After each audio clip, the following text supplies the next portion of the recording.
really fit in. I like to say that she's kind of lives life on the sidelines. Country music.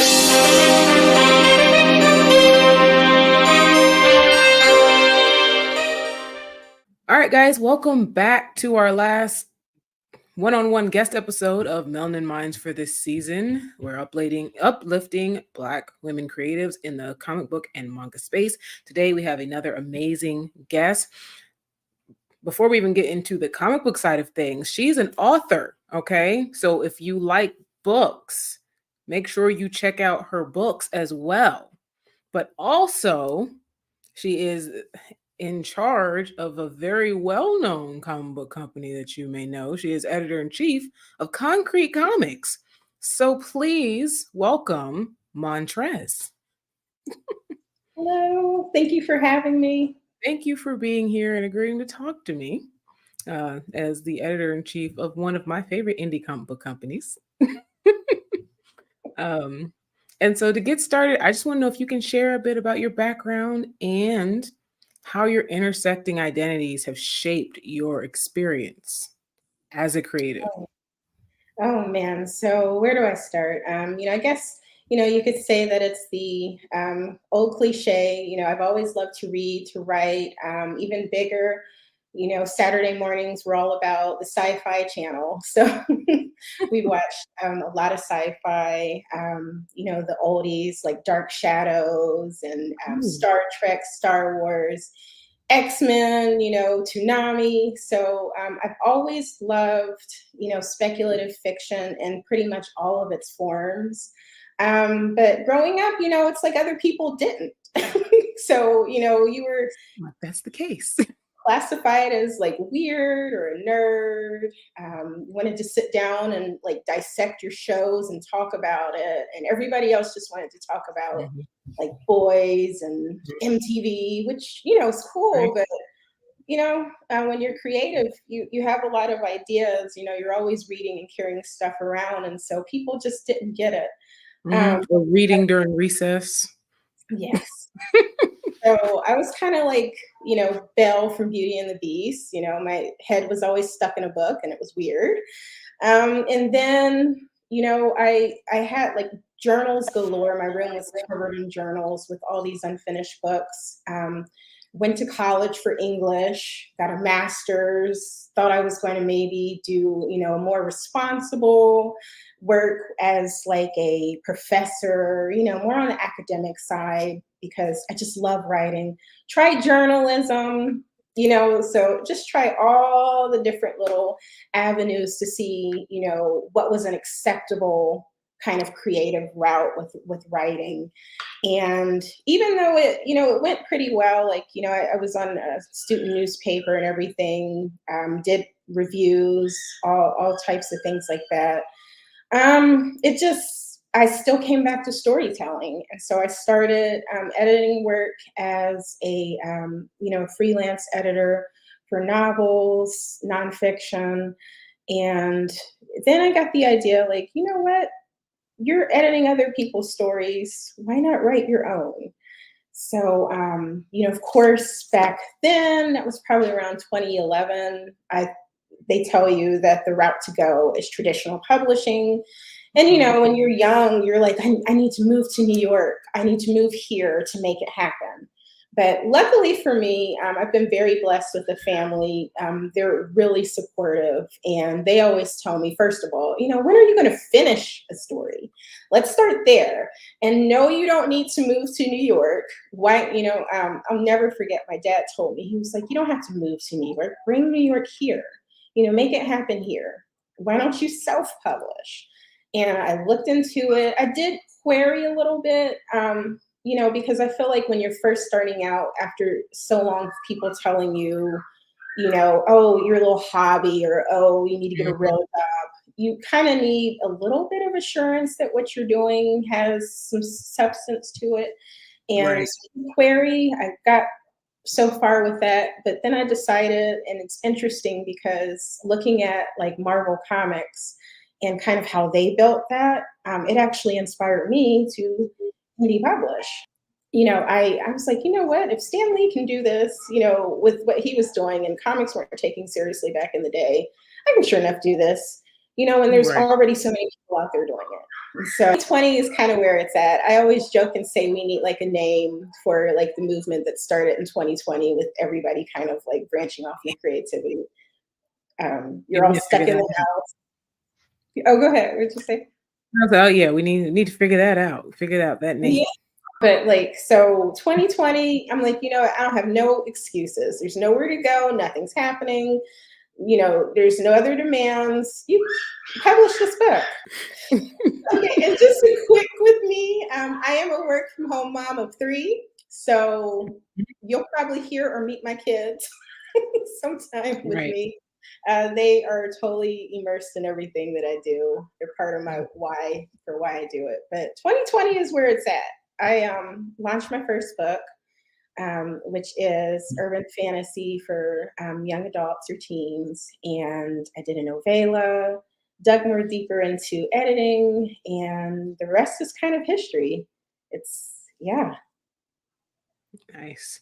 I swear some of y'all are like looking into a mirror, but then, or maybe even like just an alternate universe, but then there are specific branches like the nose being stuck in a book, reading at recess, people saying you're weird, all Right. of that stuff. Even when are you going to finish that book?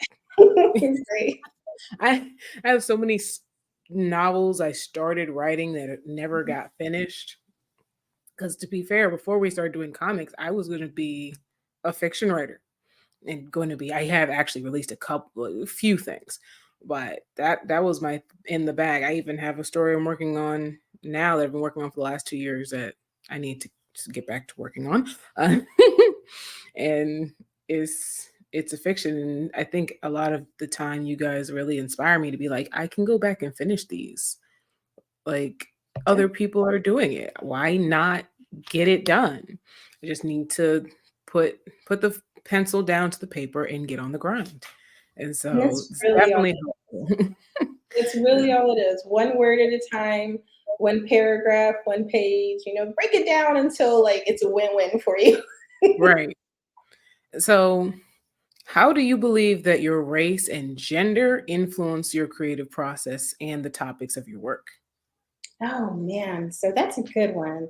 So I think just even as a person in general, as a woman, even, it's Mhm. like so many narratives are put on you, like again, even with growing up and reading.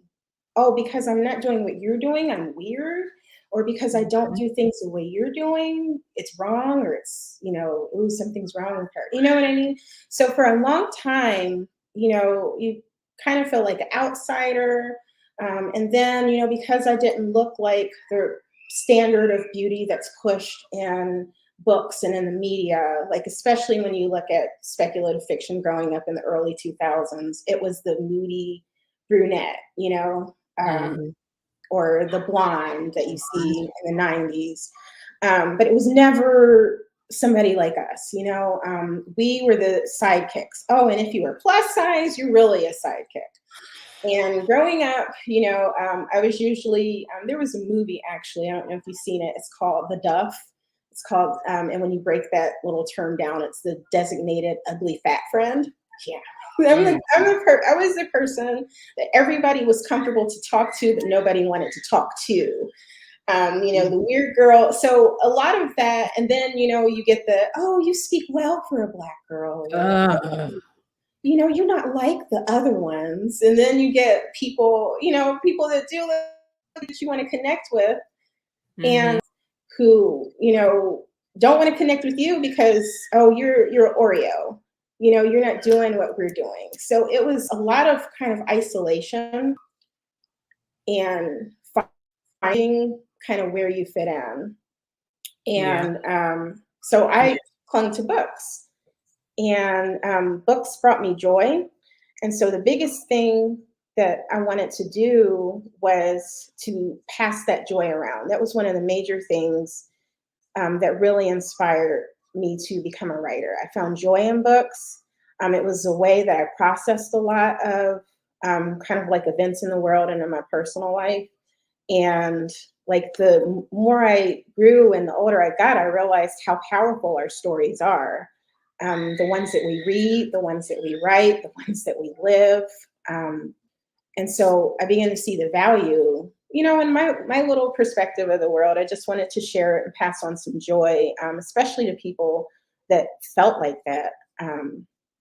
Because again, it was just kind of isolating, not being able to fit the narrative that you see that's pushed in so many forms of popular media that isn't always true. We're not the angry Black woman. We're not stuck up because we're quiet. Mhm. We're human. And so that's what I wanted to push. We are human, we're beautiful, and we're just as important as anybody else. Yeah, fair. And I forgot to say that earlier. I love that you brought up Star Trek when you were talking about like your Saturday, because like a lot of people bring up Saturday morning cartoons, which of course, I mean, we're comic book geeks. Of course, we grew up watching Saturday morning cartoons, so there's nothing wrong with that. And of course, Toonami. A lot of us grew up with anime. And when it comes to sci-fi, everybody will mention Star Wars, which I love Star Wars, but no one ever brings up Star Trek. And my grandfather was a Trekkie. My grandfather was a Trekkie and an avid watcher of Westerns. So I just love that Yes. you brought up Star Trek because no one ever brings up Star Trek, which is Yes. crazy.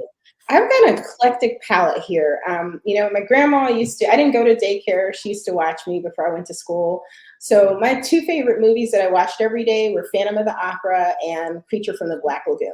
So I love the oldies. I love Hitchcock, all of it. Can you share a specific example of how your identity has influenced something in your work? Something specific. There we go.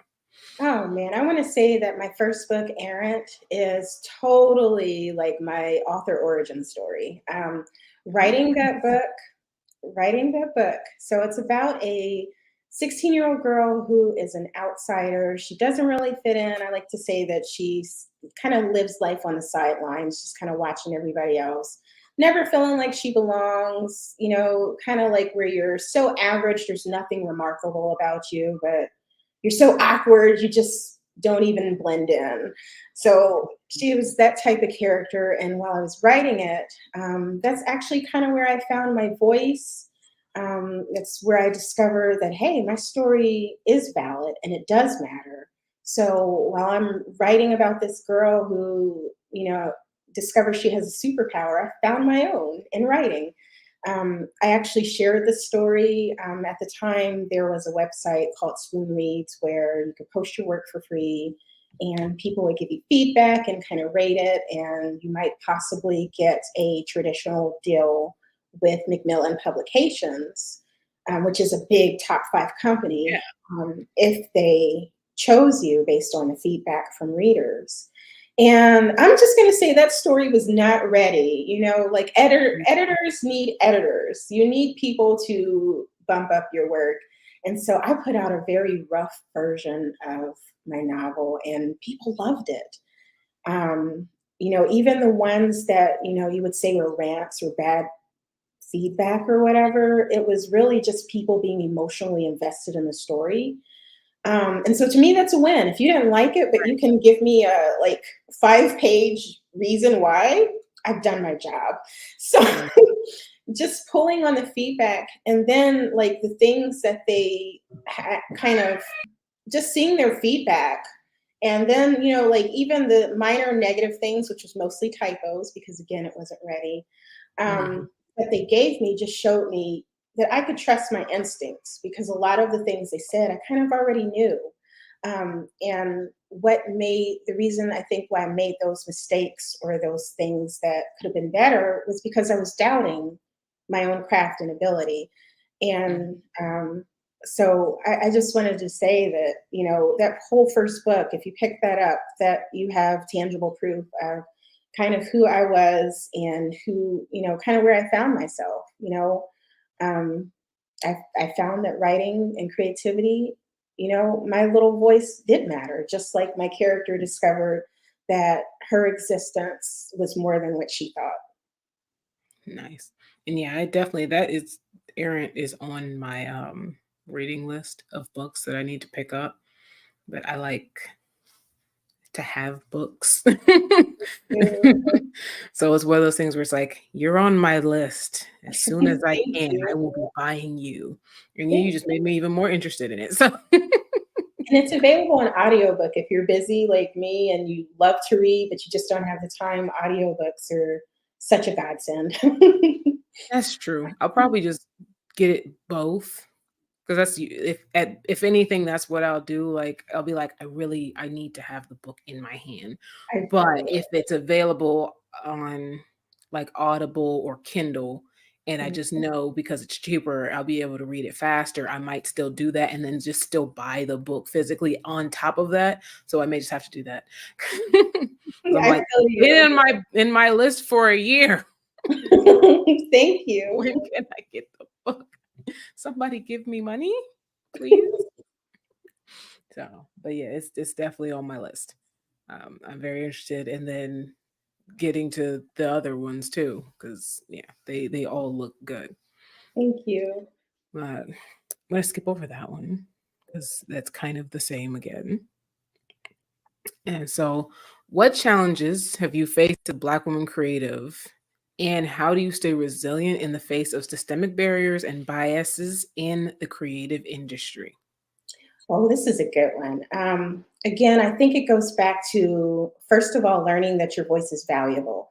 For so long, I mean, just in general, as a creative, you're taught that writing, anything creative, it's kind of like, oh, it's a hobby, it's nothing of substance. But, Mhm.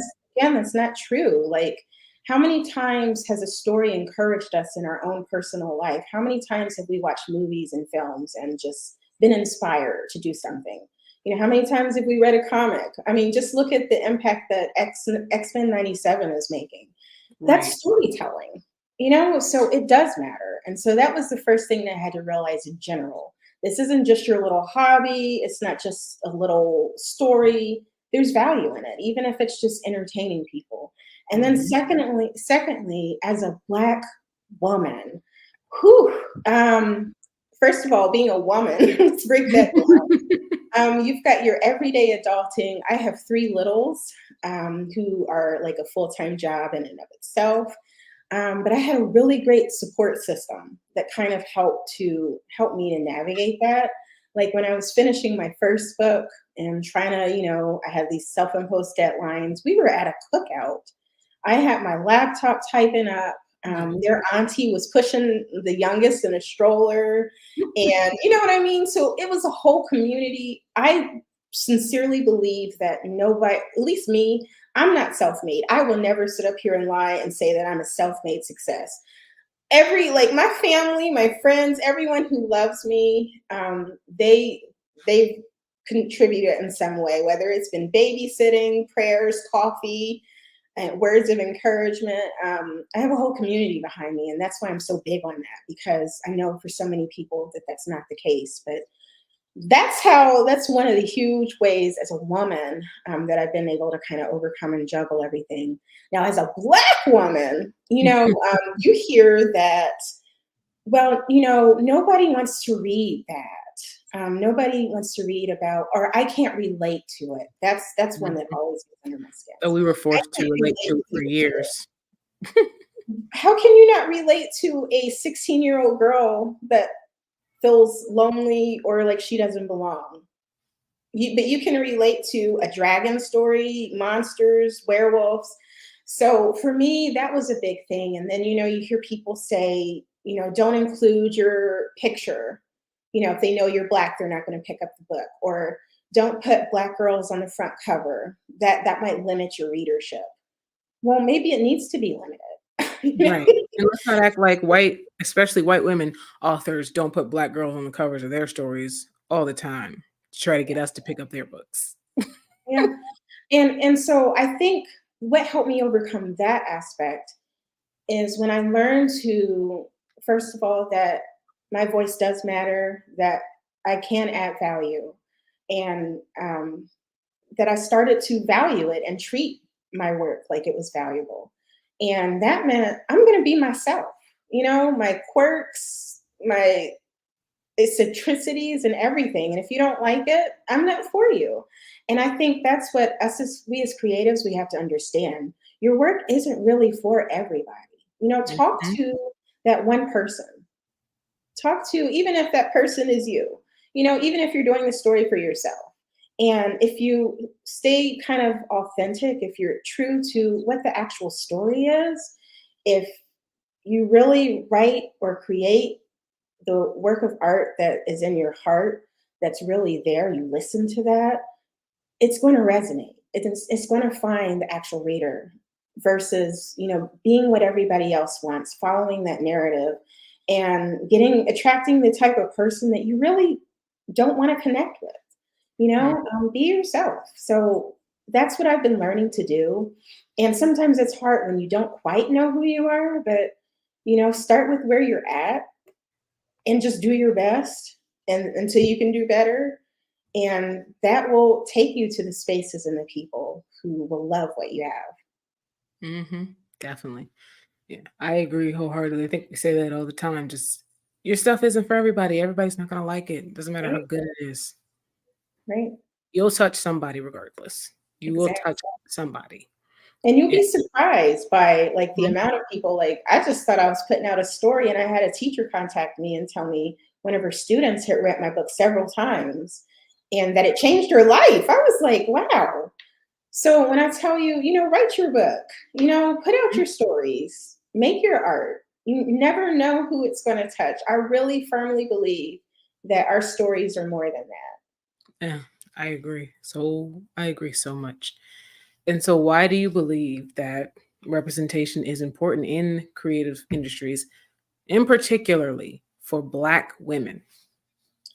And particularly for Black women, what I want to say is that, um, and I touched on it a little bit earlier, but I want to expand on this because it's so important. You are more than the statistics that they put out there, you're more than the narratives that they push.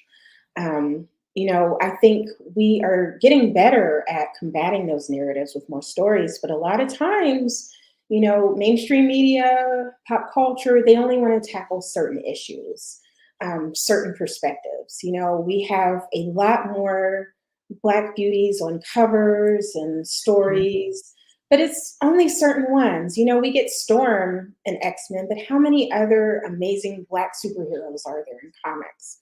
How many other Oh, stories are there, not in the novel space that we mm, don't see because mainstream media only wants like the Black Orisha African experience. You know what I mean?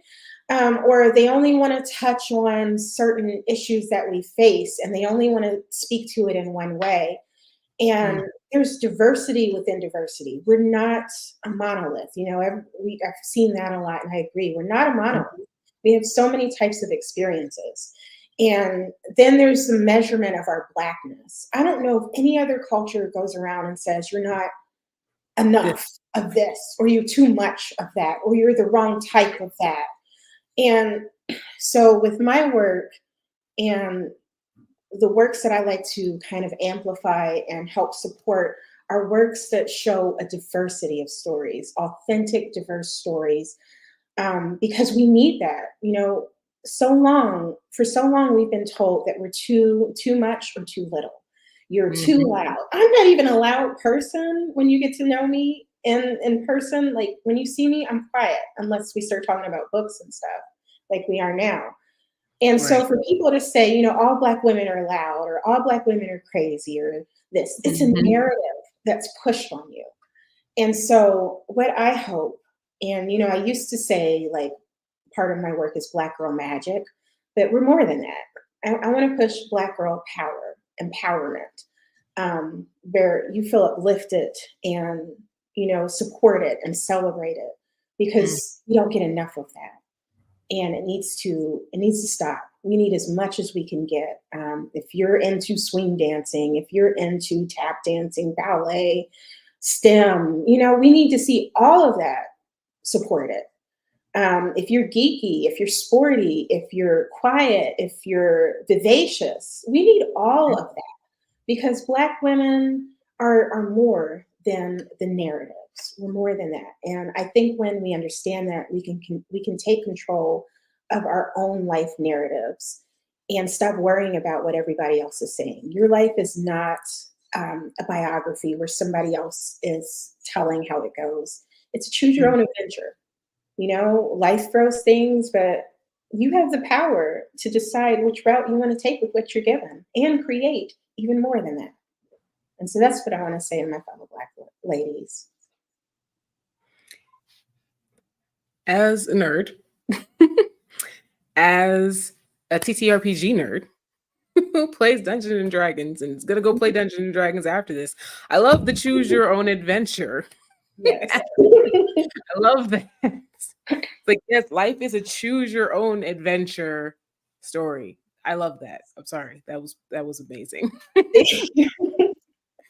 So, but yeah, Black women fit so many aesthetics and so many aesthetics we started and then were kicked out of Yes. because we didn't fit the aesthetic. And yeah, Yes. it's ridiculous. And yeah, I love seeing Black women represented in all of those different aesthetics, narratives, types, because like you said, honestly, most of the Black women I know only get loud when they need to.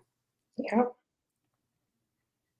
And there's nothing wrong with being loud. You know what I mean? Not. And I think that's another thing. Who says that either way is wrong? It's not wrong if Right. you're loud or quiet. We're human. And I think that's what people need to realize. Black women are Human human emotions, with emotions. as all humans do, but it's only a problem when we do Right. it. So Yeah. I did just really love that choose your own. Thank um, you. how do you use your platform and your work to advocate for greater representation and visibility of Black women creatives? Oh, that's a good one too. So again, I realize that we're not competition, Hmm. especially when it comes to art. You can never consume too much, in my opinion. Usually, after you finish one, you want to go on to the next. And so I'm a consumer of it as well. I am an avid reader. I love speculative fiction in all the regards. So the more the merrier. So, there's a lot of drama where people, should you critique or, you're being too nice. All you put is happy stuff or, all you do is that. Again, take control of your narrative, take control of your platform. When you come to Montrez's little tiny slither of the creative sphere, I'm going to push stuff that brings me joy that I think people who come to my space will enjoy. So you're not going to get a lot of like negative critique because honestly, that kind of makes me uncomfortable too. Critiquing people's things that might not be for me when I know how hard it is to, be on that creative route. So I really like to focus on stories that I think will bring more joy, that show more representation.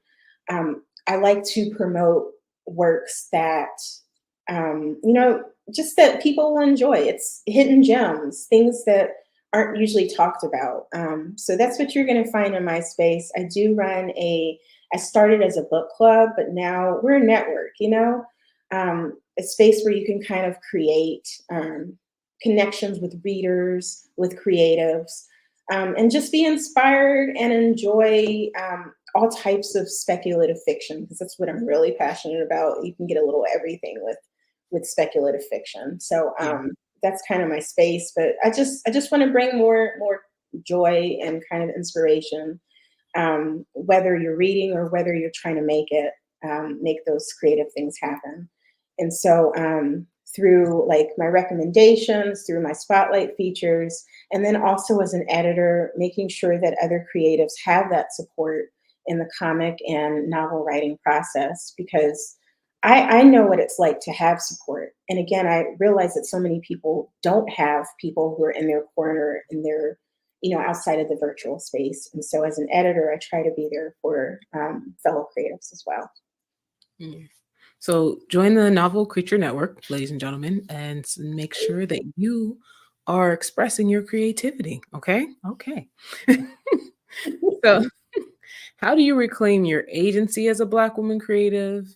Are there any specific strategies or practices you use to empower yourself and or others in the community? Just when stuff starts to feel overwhelming? So I have this term called blurredspiration. And what that is, it's just really, um, I'm a blurred and I like to be inspired and I find inspiration pretty much through everything because I like to overthink and just, I love being creative. So, I mean, like there was a time where I got a pack of donuts and it just looked like they threw sprinkles everywhere and it was not aesthetically attractive at all. And there was one little donut that didn't have hardly any sprinkles. I found inspiration in that. I was like, be like the donut that's hanging on to the sprinkles, even if you're down to your last sprinkle. So, I find inspiration in everything. And so I try to place those things that kind of feed the narrative that I'm looking to put in my life. Again, it's so important to remember that your story is yours. And we have a lot coming at us. And so, like I tell my kids, the things that we watch, the things that we listen to, the things that we eat, all of that, controls not just what our bodies look like, but how we think and feel about ourselves and our world. So, number one is protect your space. If something is crossing your feed or, your social media or in real life, protect your space, set up those boundaries. And then, remember who you are, rehearse it. Who do you want to be? And fight to be and become that and to remain that because this is your story. And so I think just, setting your boundaries, remembering who you are, controlling your own narrative, which means you have to feed that inspiration for that. So digesting things that inspire you, that fuel that. Like when I'm down, I have a montage of, those scenes and like those movies and those shows where like the main character is down and you know the Like the pep talk. stereotypical, not even the pep talk. It's that moment like where the bad guy has the good guy. A perfect example, Castlevania, where Trevor's fighting death. Gotcha. It looks like a losing battle. I mean, like, how do you fight death? And that one moment where you see where he's like, I'm going to make this happen. I'm getting out of here, or I'm taking you with me. You remember that moment where he clutched his whip, or I forget what. So I got montages of those moments. Those kinds of And okay. when I'm feeling like melancholy or just really down, I replay those. And it feeds my narrative. It feeds my mission of, like what I want to do because I want to pass on stories that do the same thing. And so just finding stuff to feed that desire, that dream, that beautiful purpose that you have. What you feed is what's going to thrive. And so if you're letting that wrong narrative, again, there are narratives that are pushed on us. You have the power to control that. And surrounding yourself with people who know when to encourage you and know when to tell you, okay, be quiet, get up, stop. Again, having your tribe, your community, your people. But at the end of the day, sometimes we got to encourage ourselves, and it's not always easy. And then lastly, I think one that is just remembering we're not always going to be 100%. You are not expected to be 100% all the time, Black women. You got your kids, you got your spouses, you got regular everyday life. Sometimes your 100% is going to look like 20. Take care of yourself. Because if that's all you can scrounge up, you're at 100% for the moment. Look. Right. It was reminding me of the like the YouTube videos that'll just be like montages of stuff, and then it's just different inspirational speeches over it. That's what I was thinking of. So I was like, okay, but I like that better. Just like all the different random and protagonist moments of everyone just being like, nah, I can't give up. Yeah. I'm gonna do my own thing. Like Yeah. that. I mean, there's always that moment. There's always that moment. And it's the same even in our real life. There will come a moment where life has hit you so hard and you don't think you can do it. I've been there. I was there from like 2014 to maybe just last year. I didn't think it could get any worse. But there comes a point in time where you're like those heroes and you're like, you know what? I can do this. And for anyone listening to this is your sign that you can. Yes. And please remember self-care and therapy if need be, because Yes, whatever you need. Every hero needs their utility belt. hmm. And so, how do you envision the future of representation for Black women in creative spaces and industries? It's what we make it. And I think we are off to a very good start. And I think the only way that we can make it better is to continue to support one another. Um, I'm not going to tear anybody down, you know? We may differ in opinion. So I try to stay away from those spaces where it's catty. I don't want to water that. I think as long as we celebrate one another first and take ourselves seriously, value ourselves and our fellow creators, we can go far. And we are there. You're creating some amazing things with Midnight Comics. Thank I you. see you are in the voice acting spaces, Or I'm in the cosplaying. costume time sometimes. I started in theater actually, and so Yeah, I do still do that. It just yeah. with kids, the voice acting definitely makes things easier because you can stay at home. Right. But yeah, so I think it starts, I think when we continue to value ourselves, value one another, that value is there and it'll do nothing but grow. We just have to water it. And so we got some great things in the world we live in now. If you can't get into it, you can make it happen yourself. So for anybody out there that has a dream of doing anything, get out there and do it. If you're scared to do it, you need to do it even more because we need it. It means it's significant. So I think it's limitless, the possibilities. You know, but you Yeah. said it, you have the power um, to test how far we can go.